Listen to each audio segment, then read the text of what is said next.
Muito bem, pessoal, vamos lá para mais uma revisão de véspera aqui no canal do Vale Concurso. Seja muito bem-vindo aqui ao canal. Você que está assistindo essa aula, é a primeira revisão sua. Não deixe de conferir, nós já tivemos aí as revisões dos outros professores. Teremos muitas revisões durante essa semana, né?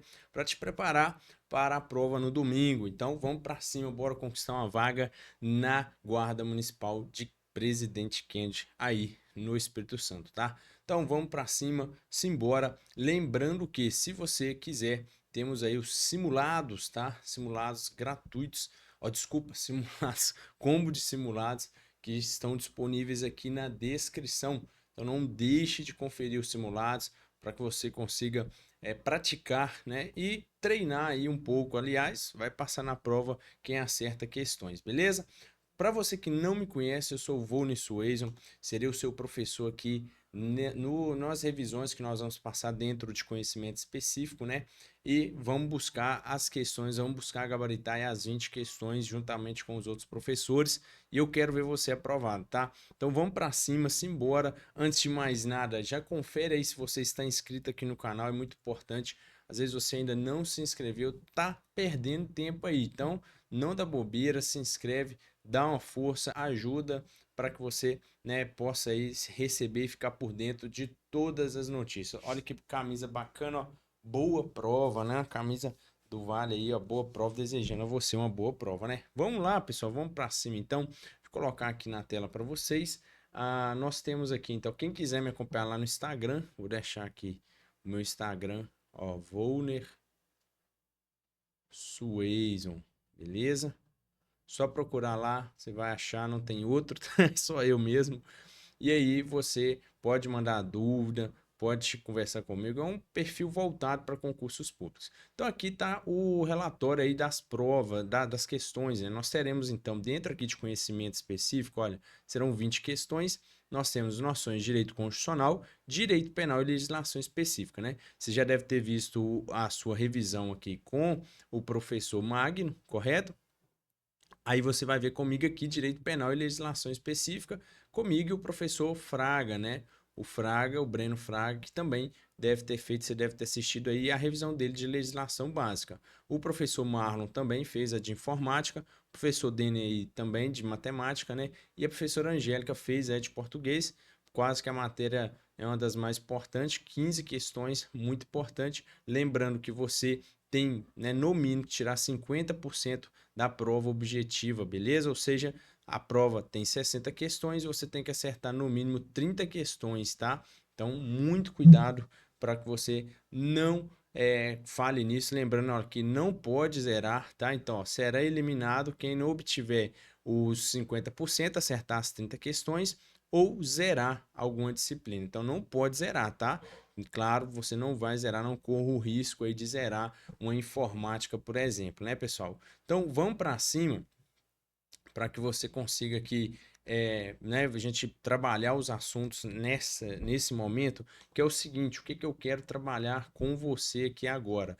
Nós vamos adentrar dentro do conteúdo de direito penal primeiro, você pode perceber aqui, ó, a banca Secplan não é uma banca que você vai encontrar questões dela com facilidade, muito difícil, mas a gente espera uma prova aí mediana, né? Vamos dizer assim, dentro aqui do conteúdo. Primeiro, que são 20 questões de conhecimento específico. É pouca questão para esse tanto de conteúdo. Dentro de direito penal, ó, isso aqui é Código Penal, né? Até aqui. E aqui, daqui para frente, você tem o Código de Processo Penal, tá? Então, veio duas matérias aqui dentro. Só que, assim, são 20 questões apenas, é muita coisa. Além do direito constitucional, além da legislação específica que você pode ver aqui, olha, a porrada de lei, ó, só aqui, ó, tem uma, duas, três, né? Ó, quatro, cinco, seis, sete, oito, nove, 10, 11 11 leis, cara, 11 leis. Se cobrar uma de cada lei, dá 11 questões, tá vendo? Olha, só aqui. Então, nós temos que tentar trazer de uma forma mais direcionada para você aquilo que tem mais chance. Então, a banca ela vem cobrar mais, vem cobrando mais para você a parte do direito penal. É por isso que nós já vamos começar aqui ó, com essa parte, dar uma revisada nessa parte aqui de tipicidade, de estudo de culpabilidade, que nada mais é do que os elementos do tipo penal, do crime, né? Então, quando nós falamos em crime, para você lembrar, nós adotamos o famoso aí conceito analítico de crime, né? O que significa isso? Eu vou analisar os elementos que compõem o crime. A banca trouxe tipicidade, né? Mas ela está querendo se referir aqui ao fato típico. A ilicitude e a culpabilidade são parte aí do crime, então não erre isso, tá? Toda vez que você estiver diante ali de uma excludente do fato típico e da ilicitude, lembre-se que a consequência é que não há crime, ok? Então não há crime, tá? Agora, quando excluir a culpabilidade, a consequência é que o agente será isento de pena, beleza? Então a gente será isento de pena. Essa é a consequência que você tem que lembrar. E aí, passando dentro do fato típico, né, nós vamos enxergar aqui a adequação daquela conduta praticada pelo agente na lei. Então, tem que estar previsto na lei, né? Aquela conduta tem que estar previsto. Se você hoje roubar, por exemplo, né? Você entrará ali, você estará então configurando o crime do artigo 157. Então eu tenho aqui a tipicidade, eu tenho o fato típico aqui presente, mas lembre aí de alguns detalhes, tá? Que é muito cobrado a respeito aí do erro de tipo. O erro de tipo, ele é uma excludente do fato típico, né? Tá aqui, ó, erro de tipo essencial. Ele, quando for inevitável, o agente, ó, no artigo 20, ele erra quanto a um elemento constitutivo do tipo legal. Sempre, gente, sempre vai excluir o dolo, tá? Porque não há intenção.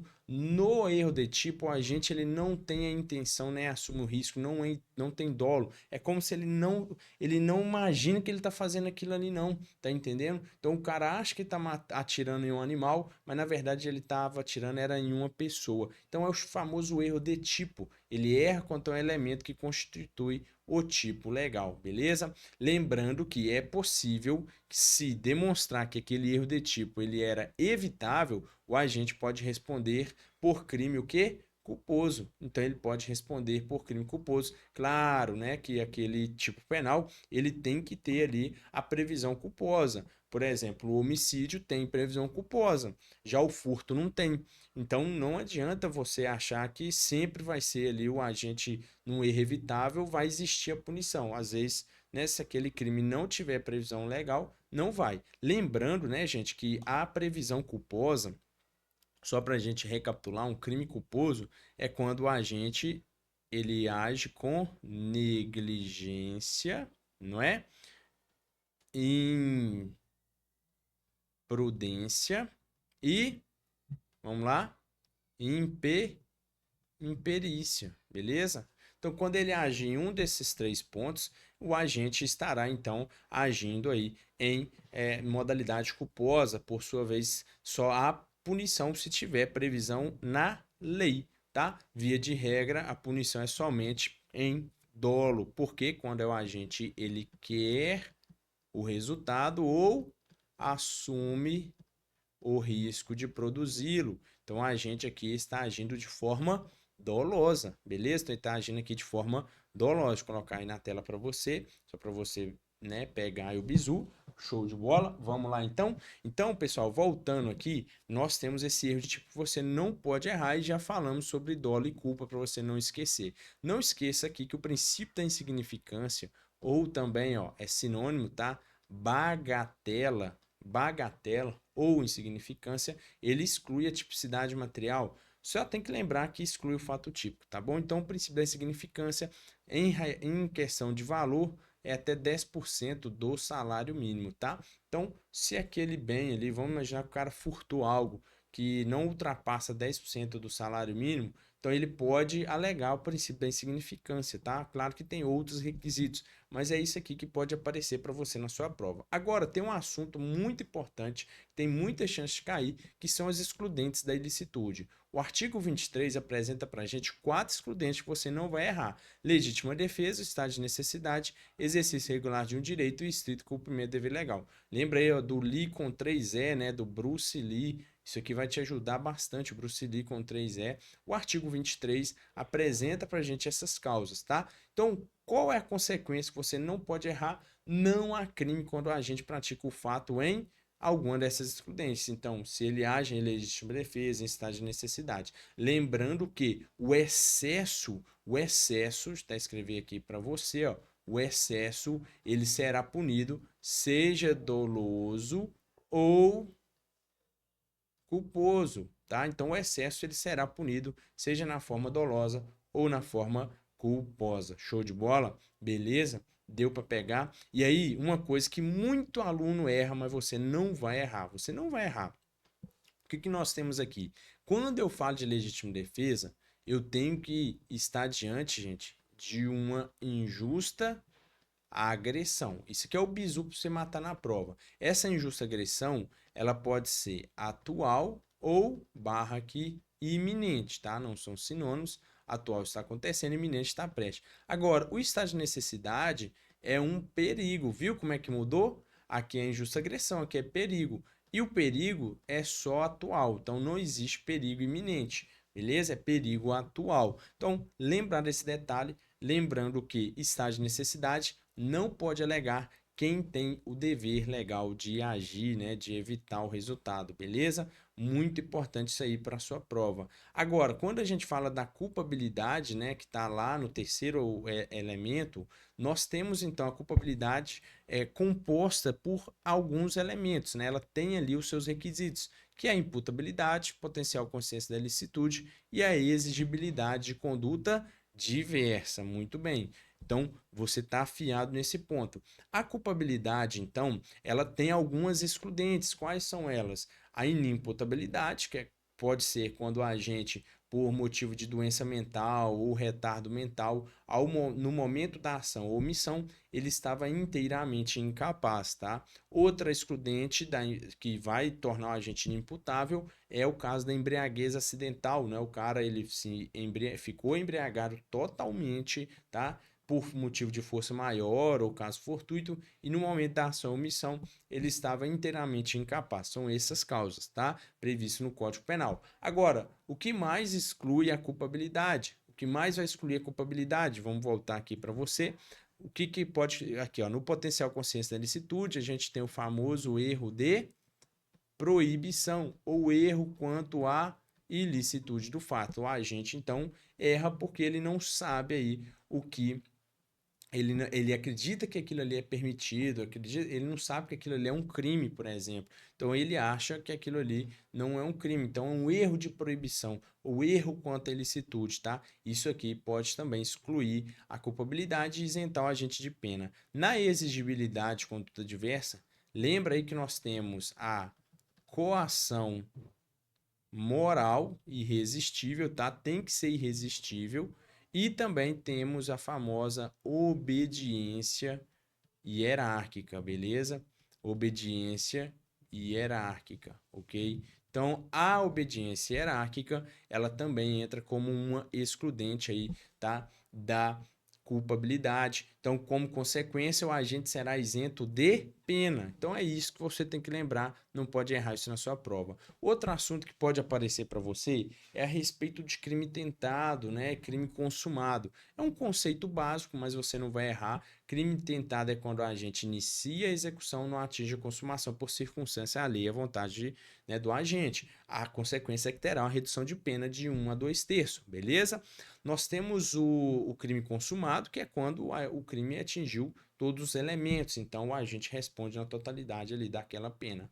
Agora, tem uma questão que é a tentativa impunível, ou chamado aí de crime impossível, né? O crime impossível nada mais é do que a tentativa que não será punida, porque é impossível que o agente consiga atingir a consumação. Isso porque você tem a ineficácia absoluta do meio e absoluta impropriedade do objeto, tá? Então, é impossível consumar o crime. Impossível ele consumar, isso é chamado de tentativa impunível ou tentativa inadequada, inidônea ou também quase crime, beleza? Aí a gente já pula para os crimes contra a pessoa, né? E aí eu quero falar com você a respeito aí do homicídio. Uma importante atualização para você é aqui, ó, tá vendo o inciso 6? Né? O feminicídio, ele não está mais no homicídio, tá? Então ele não está dentro do artigo 121 e isso pode aparecer para você. Então o feminicídio antes era uma qualificadora, né, do homicídio, mas agora ele é o quê? Um crime próprio, tá vendo aqui, ó? Artigo 121A, matar mulher por razões de condição de sexo feminino. E o que considera condição de sexo feminino? Violência doméstica familiar, lembrando que para você tem a Lei Maria da Penha também, então faz uma conexão também aí nos estudos, o menosprezo ou discriminação à condição de mulher. Então são essas as razões. Então o feminicídio não está aqui mais, ó, no homicídio, ele tem o seu próprio artigo, tá? Beleza? Então continua sendo, tá? Detalhe importante para você, continua sendo um crime contra a vida, não mudou, tá? Um crime contra a vida. Outra coisa, também é crime hediondo, então aqui é como você tem a lei de crimes hediondos para vocês, é importante lembrar, né? Os crimes hediondos mais cobrados aí para a gente tem os crimes, né, de homicídio, é muito cobrado o homicídio qualificado, é hediondo, o feminicídio é hediondo, né? Então é importante lembrar disso aí. A instigação e auxílio ali ao suicídio e automutilação também é hediondo, né? A gente tem a hipótese deles hediondo. Então, aqui a gente já vai relembrando essas situações para você não esquecer na sua prova, tá? Porque, gente, isso aqui pode cobrar colocando aí, você marca errado com certeza, né? Outra coisa que muita gente erra a respeito da idade. A gente tem aqui essa qualificadora que é contra menor de 14 anos, tá? É a única que está ligado à idade, gente. Muita gente acaba pensando por um raciocínio e às vezes você não deu tempo de estudar, mas matar a vítima idosa, 60 anos ou mais, não é uma qualificadora, é uma causa de aumento de pena, que a gente fala que é majorante, tá? Então pode ser uma majorante, mas não é uma qualificadora. A única qualificadora que está ligada à idade é essa daqui, ó, matar menor de 14 anos, beleza? Então não confunda isso, não vai vacilar ali na hora da prova, que senão você dança mesmo, tá? Então, vamos prestar atenção nesse detalhe. Lembrando que o homicídio ele tem a modalidade culposa, né? O homicídio aqui, ó, tem modalidade culposa. Homicídio culposo, professor, ele é hediondo? Não é, tá? Homicídio culposo não é hediondo. Lembrando, gente, que olha aqui a situação que eu falei com vocês, ó. Maior de 60 anos aumenta a pena no homicídio doloso em 1/3. Opa, e esse contra menor de 14 aqui? Desconsidera isso. Não pode aplicar uma causa de aumento de pena e uma qualificadora ao mesmo tempo, porque se você viu aí esse princípio do não bis in idem, então o juiz ele não pode, né, aplicar a pena pela mesma circunstância, punir a pessoa duas vezes. O cara que vai responder por uma qualificadora e uma majorante não pode, tá? Isso aí fere os princípios do direito penal, beleza? Então, outro assunto que a gente vai tratar aqui é nos crimes contra o patrimônio. Muita gente confunde crime de furto e roubo. Você não vai errar na hora da sua prova, beleza? Por quê, gente? Vamos lá, presta atenção. Quando eu falo do crime de furto e roubo, né, que são os mais importantes, né, nos crimes contra o patrimônio é furto, roubo, extorsão, estelionato, né? A gente vai falar mais aí do furto, roubo e o estelionato.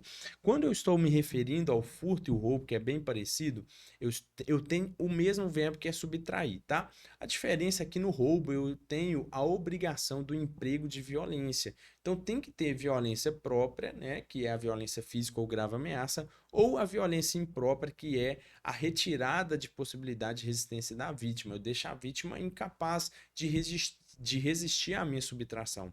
Agora, o furto, ele não tem nenhum tipo de violência, ele não tem nada de violência, tá? Por isso que muita gente acaba confundindo. Vou colocar aqui na tela para você. Perceba aqui, olha, que o crime de roubo, olha, na parte final ele fala assim, ó, ou depois de havê-la por qualquer meio reduzida à impossibilidade de resistência. É isso aqui que nós falamos que é a violência imprópria, ou seja, violência imprópria porque eu não estou atingindo o agente ali de faltou um P aqui. Eu não estou atingindo o agente fisicamente e nem moralmente, mas eu deixo ele, olha, sem resistência. Ele não consegue. Eu ponho algum remedinho para ele dormir, aí eu consigo subtrair. Perceba, eu retirei a capacidade de resistência da vítima. Eu amarro aquela vítima. Pronto, eu tirei. Eu não bati, eu não ameacei, mas eu vou responder por roubo, tá entendendo?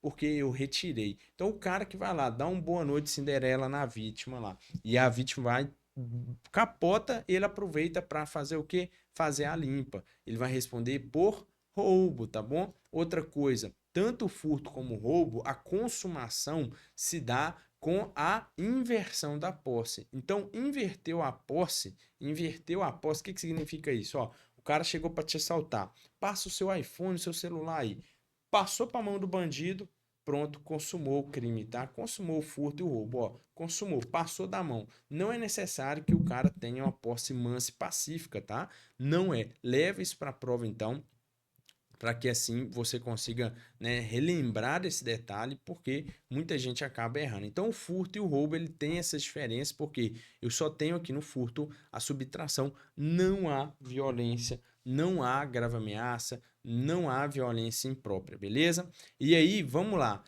Nós temos o estelionato, né, que é muito importante. O estelionato, o agente vai obter uma vantagem utilizando-se da fraude, né? Então ele engana a vítima acha que está fazendo algo certo, né? E ela entrega voluntariamente. E isso sem o agente precisar retirar. Ele só coloca ela em erro ou mantém ela em erro. O estelionato ele tem só uma qualificadora, que é o parágrafo 2º-A, que é quando a fraude é cometida com a utilização de informações que o agente obteve da vítima através lá da rede social, né? O cara às vezes manda um formulário falso para você e sabe aqueles negócios que tem cara de golpe e muita gente cai? É isso aí. Então é qualificado pena de reclusão de 4 a 8 anos. Lembrando que no estelionato a ação penal é pública condicionada à representação, ou seja, isso que está grifado de vermelho para você é a regra. Claro que temos a exceção, tá aqui, ó. Ou seja, a ação penal será pública incondicionada quando a vítima for a administração pública direta ou indireta,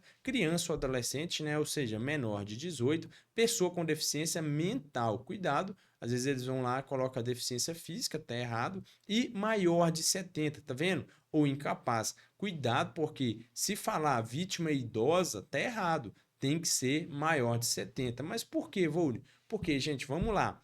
Uma pessoa de 60 anos, ele é idoso, correto? Mas ele não tem mais de 70. Então, para que a ação penal seja pública e incondicionada, a vítima tem que ser maior de 70, tá? Então, se a vítima tem 65 anos, não dá, mas ele continua sendo idoso. Então, se a questão trazer para você a palavra idoso, tá errado. Porque nem todo idoso tem 70, mais de 70 anos, tá? Tem idosos com idade menor, tá entendendo? Então, por isso, acaba ficando errado e muita gente cai numa pegadinha como essa, tá bom? Então, você não vai errar. Outra coisa é o latrocínio, né? O latrocínio, que é o roubo com resultado morte, né? A gente ouve muito falar roubo seguido de morte, mas não, é o resultado morte. A morte pode acontecer antes ou depois, não tem problema. Lembrando que o latrocínio, a gente responde por latrocínio consumado, ainda que ele não leve a coisa que ele pretendia subtrair, beleza?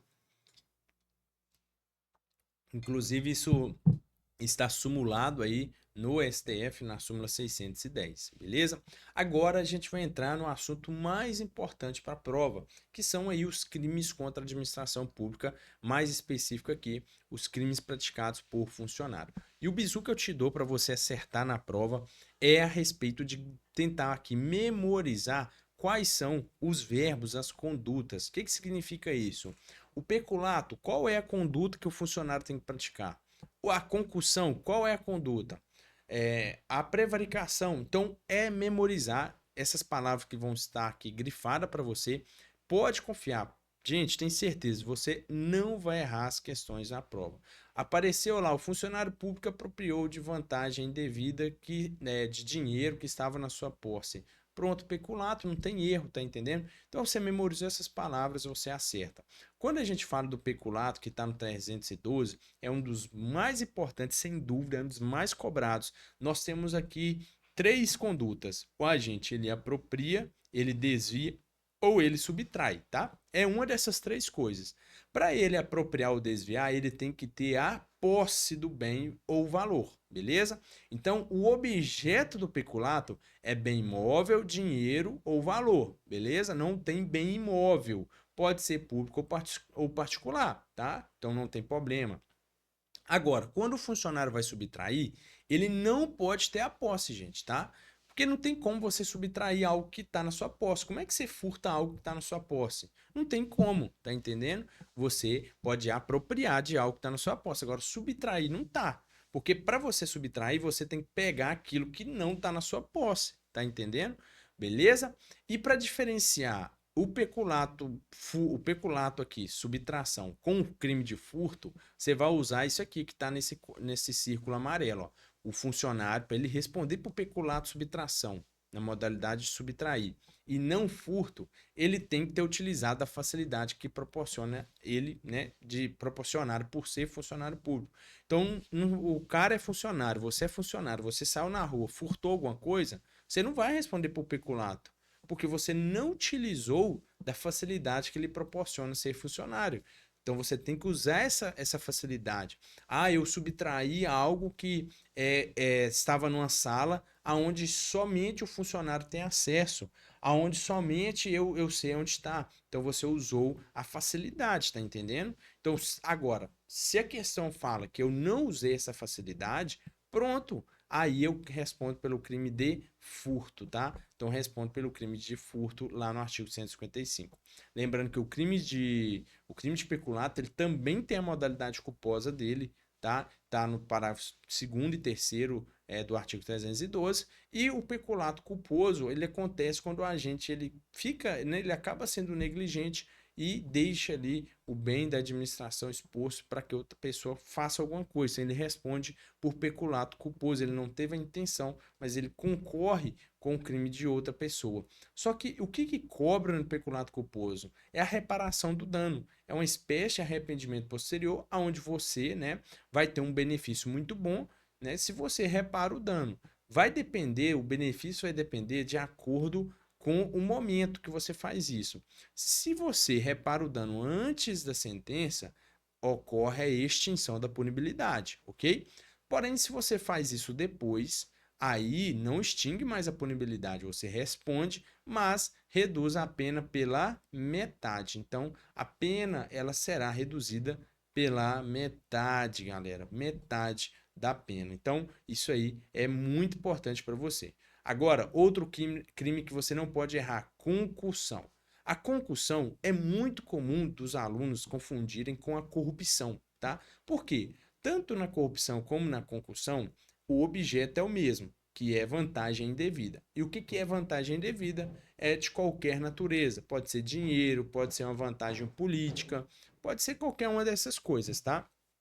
Outra coisa, tanto na concussão como na corrupção, o agente ele pode, opa, quase bati a caneta aqui. O agente ele pode praticá-la mesmo antes de assumir o cargo, mas desde que seja em razão do cargo, tá bom? Porém, lembra do bizu, o que que eu falei para você? Que para que o agente, né, ele possa você memorizar para a prova, você tem que lembrar o que? Das condutas. Quais são as condutas do crime de concussão? Quais são as condutas do crime de corrupção? Aí que você mata a questão. No crime de concussão, nós temos aqui a conduta, o verbo exigir. Então, aqui eu tenho uma imposição. O funcionário público, ele exige do particular, da pessoa, uma vantagem. Ele exige, ele coloca isso, ele impõe isso. Só vou fazer se você me pagar. Você tem que pagar para você sair daqui. Tá vendo que ele exige? Enquanto na corrupção é meio que uma negociação. Por isso que na corrupção a gente fala do suborno, né? Então o cara tenta pedir um suborno, ou então você dá o suborno a ele, tá entendendo? E isso é a corrupção passiva. Então a corrupção passiva ela tem três verbos, que é solicitar, receber ou aceitar. Enquanto a concussão só tem um, que é exigir. O funcionário aqui exige, na corrupção ele solicita, né? Ó, opa, aquele cafezinho, você quer o negócio liberando mais rápido aqui, ó. o cafezinho. Ou então ele recebe, né? Você subornou ele, ele vai lá e pega aquele dinheiro, ele responde porque ele se corrompeu, ou ele aceita uma promessa. Aqui você prometeu para ele alguma coisa, ele aceitou, logo ele responde também por corrupção passiva, tá? Então você não vai errar. Apareceu, solicitou, recebeu, aceitar, corrupção passiva. Apareceu exigir, concussão. Agora, quando a gente fala do exigir também, só toma cuidado no seguinte: a concussão, lembra que eu falei para você que o motivo, o objeto também é o mesmo da corrupção, que é vantagem indevida? Ok. Só que tem no artigo 316, o parágrafo 1º, uma concussão, né, qualificada, digamos assim, que é o excesso de exação. Aqui o agente ele exige da pessoa um tributo, não é uma vantagem mais aqui indevida, ela é específica agora, né? Perceba que aqui é específico. O agente ele exige um tributo que é indevido, ou quando for devido, ele cobra de forma vexatória. Então imagina que lá na prefeitura lá, eles começam a exigir de você um tributo, né, um imposto que não existe. Você já está cansado de pagar imposto aí, não sabe mais de onde vai tirar dinheiro. Eles vão lá e inventam um trem, o cara inventa um imposto que não existe, que não é devido, para que ele possa, né, obter alguma vantagem. Aí ele responde por excesso de exação. Agora, não falou nada de tributo, não falou nada de contribuição, não falou nada dessas coisas, aí é concussão, tá? É só mesmo esse detalhe aí diferente para que você não possa confundir. Lembrando que a corrupção ativa é o particular quem responde, tá? Ou seja, aqui eu estou oferecendo para o funcionário ou prometendo, tá entendendo? Então, eu particular, o funcionário público está aqui, eu vou lá e ofereço para ele 100 para ele me liberar da Blitz. Ou eu prometo para ele, não, eu te chegar em casa lá, eu faço o Pix para você, ou eu vou lá, busco o dinheiro e vou trazer para você. Eu prometi, tá entendendo? Então, aqui eu ofereço, eu prometo para o funcionário. Então, quem responde aqui é eu, o particular. Ah, Vônio, o funcionário público, ele aceitou, recebeu. Aí ele responde na corrupção passiva. Mas quando que o crime vai se consumar? Lembra disso aí que é muito importante, tá? Tanto a corrupção ativa como passiva se consuma com a prática da conduta. Não é necessário que o resultado aconteça. Então, por exemplo, você chegou e ofereceu para o policial ali, para o funcionário, R$ 100. Você ofereceu para ele R$ 100, pronto, o crime de corrupção ativa já se consumou. Então, é o que nós chamamos de crime por consumação antecipada ou crime aí formal, né? Você pode ver aqui, o crime formal de consumação antecipada, que é esse caso onde não é necessário, embora o tipo penal apresente um resultado, não precisa o resultado acontecer. Então, você ofereceu a mesma coisa, a corrupção passiva. Se o policial solicitou de você um cafezinho, solicitou de você um suborno, pronto, o crime de corrupção passiva já se consumou.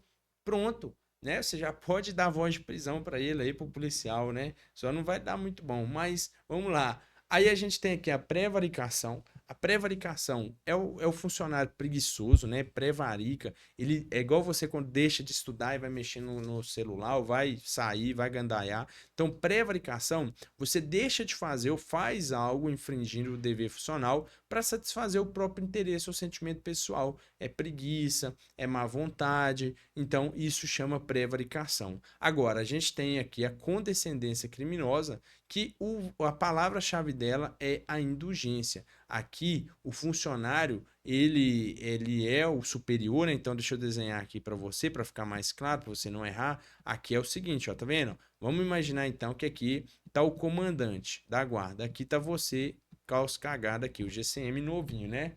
Chegou agora, o recruta.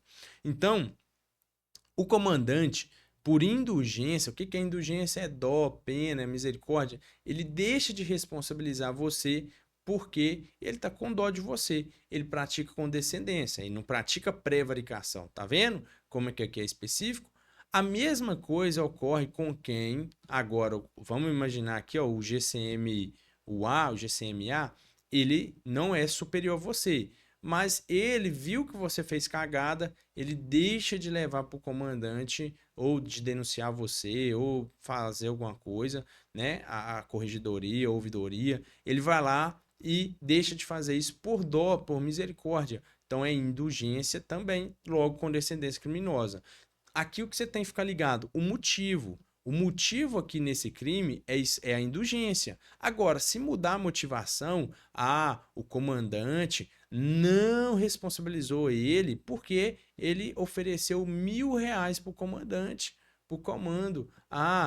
O amigo dele não denunciou porque ele ofereceu quinhentão para ele. Agora mudou a razão. Não é mais por indulgência que o comandante deixou de fazer, mas por causa de uma vantagem. Logo, qual o crime do comandante? Corrupção passiva. Ele recebeu o dinheiro aqui, ele pegou o dinheiro para poder deixar de punir o seu subordinado, tá entendendo? Então veja como que o motivo ele faz a total diferença para quando a gente vai definir esses crimes. Por isso que eu falo, se você memorizar essas palavras-chave, memorizar essas coisas, pronto, cara, não tem erro, você vai acertar essas questões com tranquilidade. Vamos voltar aqui então.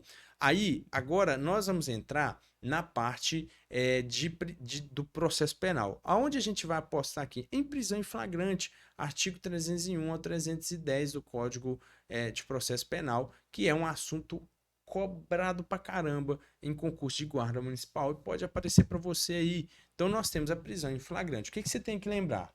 Nós temos, né, no artigo 301 aqui duas excludentes: o exercício regular de um direito e o estrito cumprimento do dever legal, que é o que nós chamamos de flagrante facultativo ou obrigatório. Então, o artigo 301, você não pode esquecer, isso aqui é danado na prova para inverter isso aqui, gente. Então, ó, qualquer um do povo poderá, as autoridades e seus agentes deverão. Aí eles fazem o quê? Inverte. Coloque que qualquer do povo deve e a autoridade policial e seus agentes pode. Opa, peraí, tá errado. Então é essa ordem aqui que você tem que lembrar. Então qualquer um do povo pode, nós estamos diante de um flagrante facultativo, ou seja, é um exercício regular de direito. Aqui deverão é um flagrante obrigatório, por sua vez, é um estrito cumprimento do dever legal. Então não erra isso. Aí o artigo 302, ele apresenta para gente 4 situações de flagrante. Ou seja, o que é o flagrante? Quando vai configurar? É isso que você tem que lembrar. E isso aqui pode aparecer na prova bem bonitinho. Ó, uma questão lá, A, B, C, D, não é uma espécie de flagrante. Pronto, é isso que você tem que lembrar. Esses escritos que estão de vermelho, destacado, são as classificações doutrinárias que a gente dá, tá bom? Então, preste atenção. Quais são as 4 hipóteses? Quando o agente ele está cometendo a infração, para você não errar, lembra disso, ou acaba de cometer, tá? E isso aí é classificado, os dois são classificados como flagrante próprio ou real, tá vendo? Então o cara tá cometendo aquele crime de furto, por exemplo, ou roubo ali, aí chega a guarda lá e prende ele, ou ele acabou de cometer, acabou, inverteu a posse, consumou o crime por tudo mais e começa a correr, a polícia pega ele, pronto, flagrante próprio ou real, tá bom? Aí nós temos o inciso 3, que é o chamado flagrante impróprio ou quase flagrante. Aqui o cara é perseguido. Foco nessa espécie de flagrante é a perseguição. Então, o que você vai usar para lembrar é isso, a perseguição. Enquanto durar a perseguição, há flagrante. Vone, mas o cara fugiu para o mato, a polícia já tem 2 dias que está atrás dele.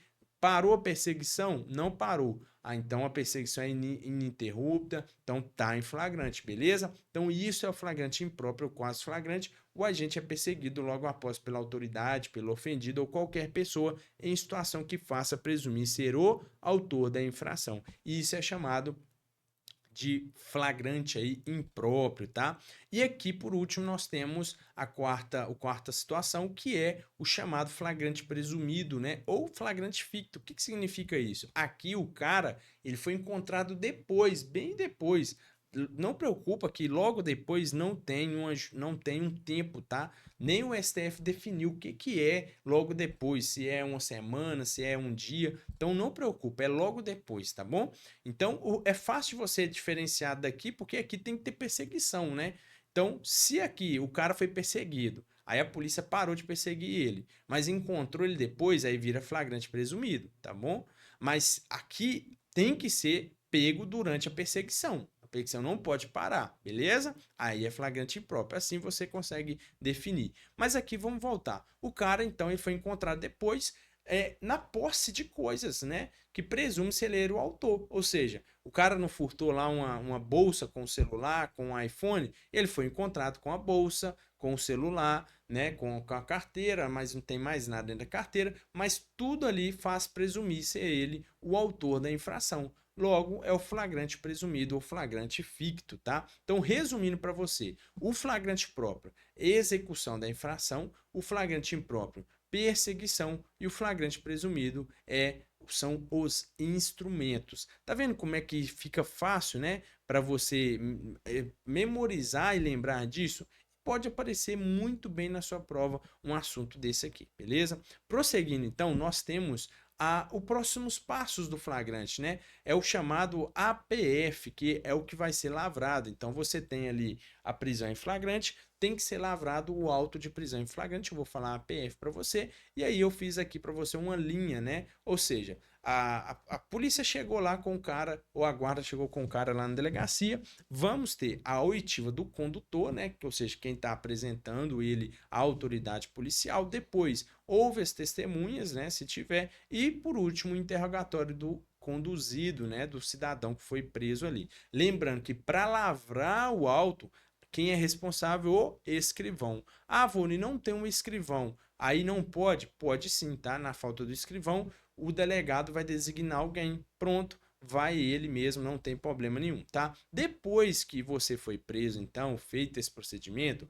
o delegado de imediato vai comunicar o juiz, o Ministério Público e a família, ou então uma pessoa que o candango ele vai lá e fala: ah, é o meu advogado, não, liga pro meu amigo, ele indica alguém, tá? Então essas pessoas serão comunicadas de forma imediata. É bom memorizar esses prazos, beleza?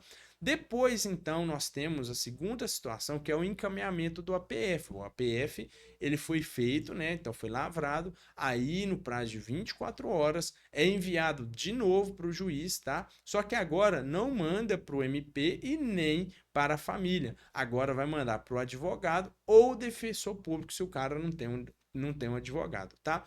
Aí ele vai receber a nota de culpa, né? Que é onde vai estar descrito tudo para ele, quem conduziu ele, testemunha, vai ter lá o nome dele, tudo lá direitinho. Ele vai receber isso também no prazo de 24 horas. Show? Lembrando, né, gente? Ah, Vone, aqui você falou que tem que ouvir as testemunhas. E se não tiver testemunha? Se não tiver testemunha, cuidado, isso é pegadinha de prova, ó. A falta de testemunha não impede de fazer a lavratura do APF, tá? Só que, e aí, o que que faz? Nesse caso, junto com o condutor, tem que ter mais duas testemunhas que, ou seja, testemunharam ele sendo entregue ao à polícia, né? Então, tem que ter lá, né? Normalmente até os próprios condutores colocam, né? Se como testemunha. Então, não teve testemunha do fato, da situação, da prisão que aconteceu lá na rua, por exemplo. Mas tem que ter testemunha, duas testemunhas, o número também é 2 aí, na hora de apresentar o cara lá na delegacia, beleza? Então tem que ter essas testemunhas. Depois disso, o juiz, então lembra, ele em 24 horas ele vai receber o APF. Aí o juiz vai ter 24 horas depois que ele recebeu para ele fazer a audiência de custódia, onde ele vai perguntar se o preso tá bem, tá confortável, se ele quer uma água, né? Se ele foi bem tratado, aquela coisa toda. Aí o juiz vai decidir relaxar a prisão, se ele considerar que é uma prisão ilegal, aí o termo é relaxar a prisão, tá? Ou então, se tiver elementos que vão estar legais, os elementos da prisão preventiva, você deve ter estudado aí ele pode converter a prisão em flagrante em preventiva, tá? Ou, se for o caso, pode conceder liberdade provisória com ou sem fiança, aí depende do crime, depende da situação do agente. Agora nós vamos entrar então nas leis penais. Eu separei para vocês algumas leis Claro, não dá para a gente estudar todas, porque não vai cobrar todas para vocês. Eu vou colocar aqui aquelas que têm mais chance. Então, vamos começar com a lei aqui de abuso de autoridade. A lei de abuso de autoridade, né, que a guarda pode praticar, a guarda é uma autoridade, ela vai definir os crimes de abuso de autoridade. Então, os crimes de abuso de autoridade estão na lei de abuso de autoridade, não estão no Código Penal, tá? Estão todos aqui. Outro detalhe importante, a lei ela só traz para nós crimes dolosos. Então, não configura crime de abuso de autoridade forma culposa, não tem, tá? Então, a autoridade, ela, por exemplo, tem um crime de abuso de autoridade que é a gente não acabou de falar da comunicação da prisão em flagrante pela autoridade, né? Ele não tem que comunicar imediatamente? Ok. Vamos imaginar então que não é comunicação, não é assim não, tá, gente? Vocês acham que o cara liga lá pro juiz, ó, prendi um aqui. Não, não é isso não. Então a comunicação, tudo formal e tudo mais. Aí, vamos imaginar, tem um crime de abuso de autoridade que é deixar de comunicar a prisão injustificadamente. Vamos imaginar que, num contexto aí hipotético, aconteceu de não ter a comunicação por negligência. Vai configurar crime de abuso de autoridade? Não vai. Então não tem crime de abuso de autoridade na forma culposa.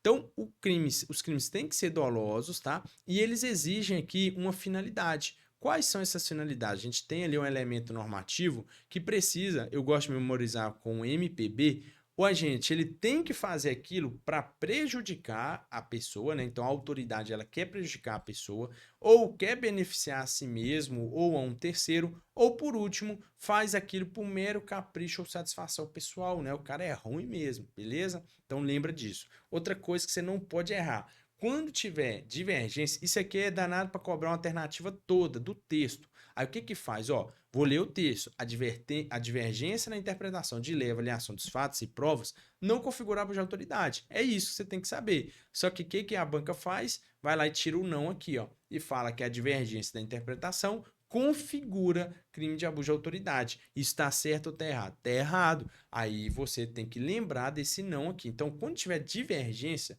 que a gente fala aqui que é a hermenêutica, né, o crime por hermenêutica, a autoridade ela não pode ser punida pela interpretação dela da lei. Então ela não pode ficar à mercê disso, né, com medo disso. Logo, não configura abuso de autoridade. Aí vamos falar da ação penal. Então, nos crimes de abuso de autoridade, nós temos a regra. A regra é que a ação penal ela é pública e incondicionada. Então, o agente que vai responder por abuso de autoridade, a ação penal é pública incondicionada. Não depende de representação, não depende de nada. Essa é a regra, mas tem exceção? Tem. É possível a ação penal privada subsidiária da pública, tá bom? Então, o MP ficou inerte, não solicitou arquivamento, não fez nada, aí você, né, como aliar a vítima, você pode entrar com a ação penal privada subsidiária da pública, beleza? Então, a regra é o quê? Ação penal pública condicionada. Então, se a prova falar assim, olha, na lei de abuso de autoridade não admite ação penal privada, tá errada essa alternativa. A lei de abuso de autoridade sempre será de ação penal pública incondicionada. Tá errada essa alternativa. Então você tem que memorizar regra e exceção, beleza? Regra e exceção. Outro assunto importante para você é a respeito dos efeitos da condenação. Os efeitos da condenação nada mais são do que consequências que o agente terá por ter sido condenado, né? Condenado a crime de abuso de autoridade. Nós temos três efeitos, né? Três efeitos. E aí a gente tem a obrigação de indenizar o dano causado. Então, teve dano, algum dano moral, material, tem que indenizar. Vai ter que pagar, não tem jeito, tá? O segundo é a inabilitação. Você fica inabilitado para exercer qualquer cargo, qualquer função pública, qualquer mandato. Você não pode nem ser vereador. Você fica inabilitado pelo prazo de 1 a 5 anos, tá? E o último requisito aqui, o último efeito, que é o pior, é a perda do cargo, mandato ou função, tá? Então você tem esses três efeitos. Nós dividimos a obrigação chamando aí de efeito automático, enquanto a inabilitação e a perda são efeitos condicionados. Por que condicionado? Porque tem uma condição. Você precisa ser, para você ter esses efeitos aplicados, essas consequências, você tem que ser reincidente em crime de abuso de autoridade. Então, se você nunca respondeu por abuso de autoridade, nunca foi condenado por abuso de autoridade, não pode aplicar nenhum desses efeitos para você, somente o primeiro, tá bom? Esses daqui não pode. Ah, não, eu já fui condenado, eu sou reincidente, tem pouco tempo que eu fui condenado, é ferro na boneca, já era, vai chorar mesmo. Não confunda, tá, a inabilitação com a suspensão do exercício do cargo, função ou mandato. A suspensão, né, você não fica inabilitado, você fica suspenso só do exercício, você não perdeu o cargo, nada, você só está suspenso das atividades. É uma férias não remunerada, né? Então você vai ficar suspenso pelo exercício pelo prazo de 1 a 6 meses, tá bom? E isso é uma pena restritiva de direito, é uma PRD. Ela substitui a pena privativa de liberdade, tá? Então lembra disso, não confunda, às vezes é muito fácil falar lá que um efeito da condenação é aqui a suspensão. Não é. Então memoriza, inabilitação é mais sério, é mais grave, né? Você fica inabilitado. A suspensão, não, você volta depois, tá bom? Ou vai embora. Se cobrar crimes para vocês, né, eu até separei aqui para vocês um bizu, não tem como memorizar todos, mas às vezes a banca Secplan só pode cobrar a respeito aí de penas, né? Lembra então que no crime de abuso de autoridade nós só temos penas de detenção, não tem pena de reclusão, tá? Sempre é detenção e multa, sempre tem cumulativo a multa, tá? Sempre tem multa e detenção, não tem reclusão. Então, se tiver uma alternativa falando reclusão, já esquece. Se tiver uma alternativa que não fale de multa, já esquece. A maior pena é 4 anos, então se tiver mais que isso, esquece. E a menor é 3 meses. Se tiver menos que isso, esquece também. Então, isso aí já te ajuda bastante, tá? Só tem um crime, que é a violência institucional, que traz para nós aí essa pena de 3 meses a 1 ano. O restante, ou é detenção de 6 meses a 2, ou detenção de 1 a 4, ambos cumulados com pena. Normalmente, o de 1 a 4 são mais graves, eles normalmente vão mexer aí com a liberdade do indivíduo. Então, mexeu com a liberdade, se for para você chutar uma pena, tenta chutar na de 1 a 4 anos, beleza? Show de bola? Tá dando para pegar isso aí? Gente, só memorizando, lembrando, voltando aqui, que se você, né, ainda não adquiriu os simulados, você pode estar clicando aqui, o link na descrição, é um combo de simulados completo, focados aí nos assuntos do edital para você conseguir se preparar. Então aqui na descrição você pode estar adquirindo, né, dar essa fortalecida, um material feito aí pelos professores, então são questões realmente feitas. Nós fizemos uma correção do simulado gratuito, né? Não sei se você viu, pois pode acompanhar se tiver tempo ainda de você assistir. Tá aqui no canal a correção do simulado gratuito, os professores corrigiram para você. Então é isso, né? Lembrando que também, né, não deixa aí de conferir se você está inscrito. Muita gente assiste aqui as aulas, acompanha o canal, mas não é inscrito, não é inscrito. Então não custa nada você apertar se inscrever, já deixar o like para dar aquela fortalecida, beleza? Vamos voltar aqui, continuando, nós vamos agora trabalhar outra lei, vamos trabalhar a lei de drogas. E o que eu quero trabalhar aqui com vocês na lei de drogas? O artigo 28, tá? Ele vai iniciar aqui a parte dos crimes. O artigo 28, muita gente acha que você deve ter visto, o STF legalizou a maconha. Não, ele descriminalizou, nós temos que levar para a prova o termo correto, ele descriminalizou o crime do artigo 28 para a maconha, tá bom? Então, para a maconha. Então, se você estiver portando menos de 40 gramas ali, por exemplo, você não vai responder no artigo 28, mas você vai ser conduzido, virou um ilícito ali administrativo, né? Então você não vai responder criminalmente, não vai ter, né, esse procedimento. Mas o artigo 28 continua sendo crime para as outras drogas normal, ou então se for uma quantidade grande aí de maconha, beleza? Então, o artigo 28, ele não tem pena privativa de liberdade. Isso aqui é muito bom para cobrar. Então, não é uma pena do artigo 28, né, para o porte de droga para consumo pessoal. Então, a gente só tem 3, que eu gosto de memorizar: o PAN. Por que PAN?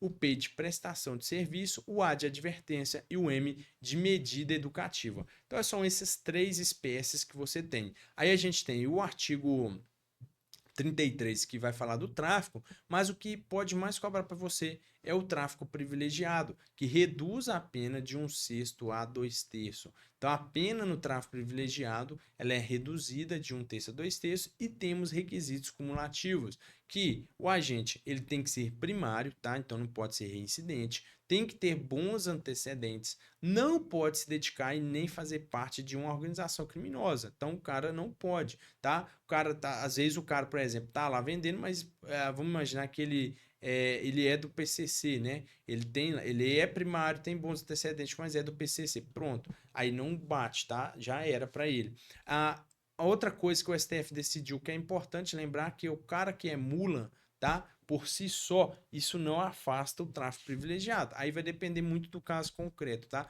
Aqui é uma decisão mais prática para você. A outra coisa sobre crime hediondo. O crime de tráfico não é hediondo. Presta atenção. Ele é equiparado a hediondo, tá? Então, tráfico, terrorismo, tortura são equiparados, não são hediondos. Isso é pegadinha de prova, beleza? Outro detalhe importante, o tráfico privilegiado, ele não é equiparado a hediondo. Então o STF e o STJ, né, entende o fato de ser privilegiado afasta a hediondez do delito, tá? Então só o tráfico mesmo aí é hediondo. Então lembra desse detalhe que a circunstância privilegiadora afasta a hediondez. Enquanto o tráfico privilegiado reduz a pena de 1/6 a 2/3, o artigo 40 traz o aumento de 1/6 a 2/3, ok?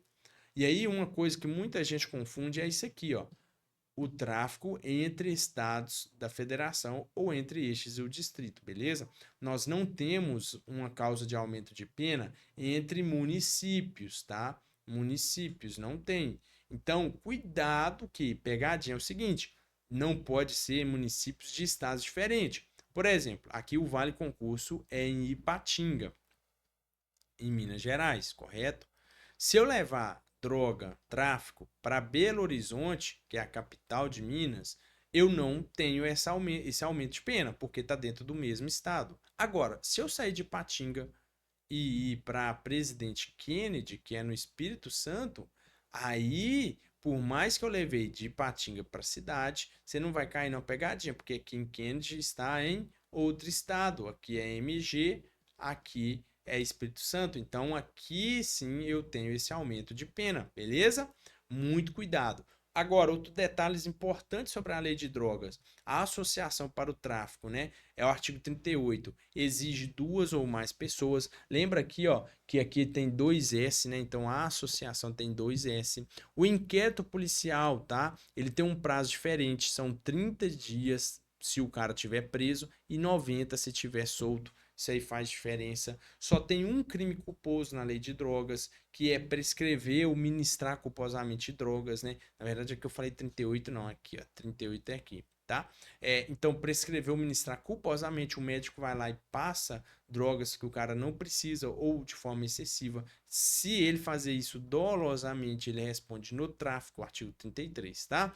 Outra coisa, o laudo provisório, né? É muito importante isso aqui, que é o suficiente para o laudo provisório já é o suficiente para a prisão em flagrante, tá? Para o APF, beleza? Claro que não vai deixar de fazer.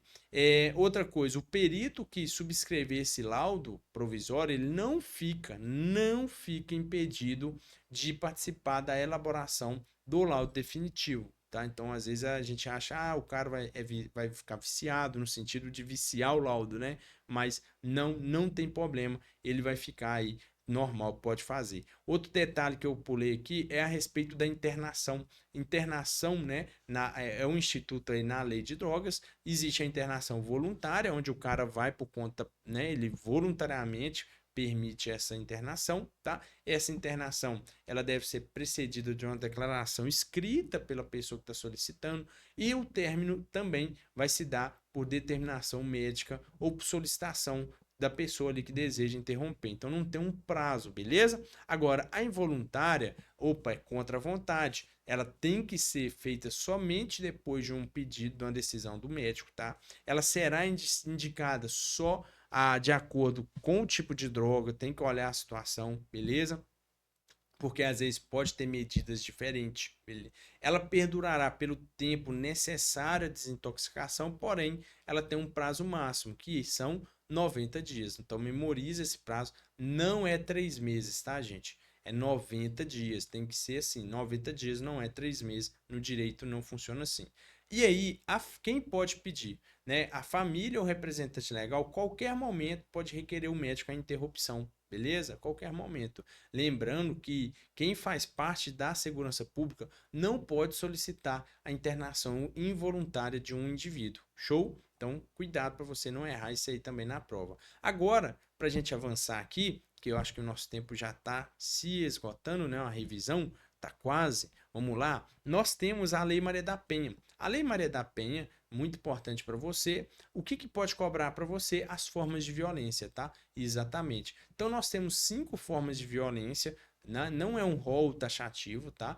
Mas engloba tudo. A gente tem a violência física, psicológica, sexual, patrimonial e moral. É muito comum na prova vir assim, não é uma espécie de violência. Aí eles colocam assim, violência animal, dano emocional. Não, não tem nada a ver, tá bom? Então, que você não pode errar aqui, gente? Além de memorizar isso, a violência moral é sempre que configurar calúnia, difamação ou injúria, tá? Então, o cara xingou a mulher, caluniou ela ou difamou ela, né? Ele vai responder por violência. Aqui nós tivemos a configuração de violência moral. Então, configurou calúnia, difamação, injúria lá no código, violência moral. Violência psicológica, você vai lembrar aqui que gera dano emocional à mulher, beleza? Dano emocional, tá? Então não existe a violência emocional, existe violência psicológica, tá? Ela gera dano emocional. Ah, mas o cara vai lá, xinga ela, gera violência psicológica e moral, então não tem problema. Ele pode bater e xingar ao mesmo tempo, né? Não, é multitarefa. Ele xinga, soca e chuta. É isso. Então ele está praticando aqui o quê? 3 violências ao mesmo tempo: violência física, psicológica e moral, tá? Beleza? Deu para entender isso? E aí, outra coisa, quando que vai configurar também a violência doméstica? Quando tiver em unidade doméstica, família ou relação íntima de afeto, tá? Lembrando que na unidade doméstica não precisa de vínculo familiar. Então, por exemplo, uma empregada doméstica, ela pode ser vítima ali da lei, pode ter a Lei Maria da Penha a favor dela, né? Se dependendo do caso, né? O patrão chega lá e tá querendo molestar ela, você tem então essa possibilidade, uma violência sexual na unidade doméstica. Outro detalhe importante aqui é a respeito da violência familiar. No âmbito da família aqui, não precisa de ser sangue, laço natural, né, de sangue, pode ser por afinidade também, tá bom? Então, cuidado com isso aí. E, por último, na relação íntima de afeto, outro detalhe, não depende de coabitação. Então, aqui, o pessoal, é o namorado, o ex, por exemplo, não precisa de coabitarem junto, tá? Não precisa morar junto, beleza? Então, basta que tenha essa relação íntima de afeto. Show? E não depende de orientação sexual. Então a mulher é mulher, pronto, não, eu não preciso olhar a orientação sexual. Show? E aí a gente, para finalizar, nós vamos com a lei de crimes hediondos, só para você memorizar. Lembrando que a lei não criou novos crimes, ela apenas pegou ali quais são os crimes que ela considera como hediondo. Show? E os crimes previstos no Código Penal Militar, que tem identidade no Código Penal, eles também são hediondos. Então, o homicídio no Código Penal Militar, ele também, né, na forma qualificada, também será hediondo. Então, aqueles que estão no Código Penal Militar, que têm igualdade de identidade com os do Código Penal, que estão previstos na lei, também, né, vão ser hediondos. O tráfico privilegiado, o homicídio privilegiado, não é hediondo, tá? A lei de crimes hediondos veda a concessão de anistia, graça, indulto e fiança, então é inafiançável, ok? Não cabe fiança. Admite liberdade provisória? Liberdade provisória? Antigamente, né, não admitia, mas o STF julgou inconstitucional. Então, é possível liberdade provisória desde que seja sem fiança, ok? Então, é possível liberdade provisória, tá? Então, os crimes hediondos equiparados são inafiançáveis, insuscetíveis de graça, anistia e indulto, mas admitem liberdade provisória sem fiança. Outra coisa, os crimes hediondos, eles prescrevem, Vune, eles prescrevem, ou eles são imprescritíveis? Não, eles prescrevem. Os crimes imprescritíveis é a ração, né? O que é ração aqui? Aqui é o racismo e ação de grupos armados contra o Estado Democrático de Direito. São os únicos crimes imprescritíveis. Lembrando que a injúria racial também é imprescritível, mas ela está aqui, ó, dentro de uma espécie de racismo, tá? Outra coisa que a gente tem que lembrar, é possível aplicar a pena restritiva de direito, tá? Como eu disse, os crimes hediondos equiparados são prescritíveis. Outra mudança muito importante é sobre a prisão temporária, né? A prisão temporária, o normal é o quê? 5 dias, correto?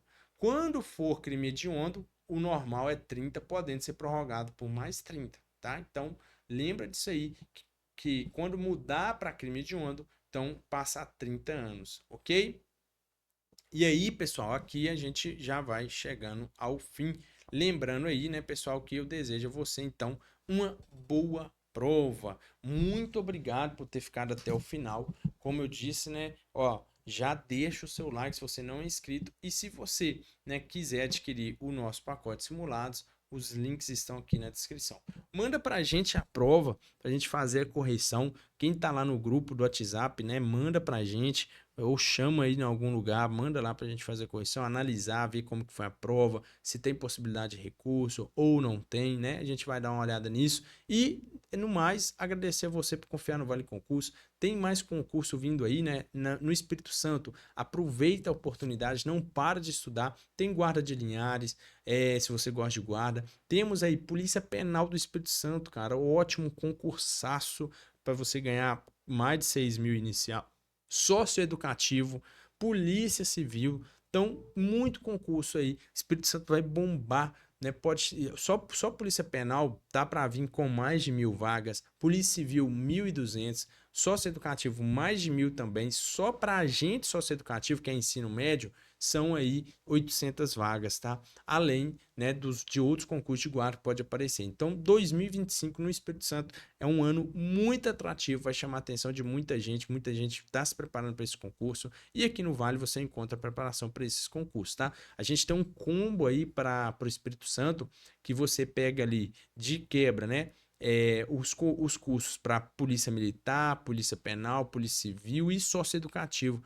Olha só, 4 cursos, tudo num combo. Acho que sai quase no preço de um. Ou, se você quiser, os cursos individuais também tem, beleza? No mais, galera, eu vou ficando por aqui. Agradeço a você, tamo junto.